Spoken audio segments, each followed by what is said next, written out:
முன்னாள் முதல்வர் எம்ஜிஆரின் 109ஆம் ஆண்டு பிறந்த நாளை முன்னிட்டு அவரது சிலைக்கு மாலை அணிவித்து அன்னதானம் வழங்கப்பட்டது. திண்டுக்கல் பேருந்து நிலையம் அருகே உள்ள எம்ஜிஆர் சிலைக்கு அவரது 109வது பிறந்த நாளை முன்னிட்டு அனைத்திந்திய அண்ணா திராவிட முன்னேற்ற கழகம் சார்பில் கழக அமைப்பு செயலாளர் மருதராஜ் தலைமையில் பிறந்தநாள் விழா கொண்டாடப்பட்டது.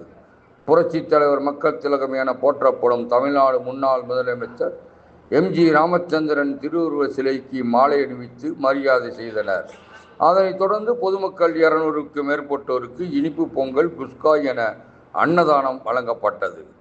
நிகழ்ச்சியில் மாநகராட்சி எதிர்க்கட்சி தலைவர் ராஜ்மோகன், ஒன்றிய செயலாளர் ராஜசேகரன், மாமன்ற உறுப்பினர்கள், சார்பு நிர்வாகிகள் உள்ளிட்ட கழக நிர்வாகிகள் ஏராளமானோர் எம்ஜிஆரின் பிறந்தநாள் விழாவில் கலந்து கொண்டனர்.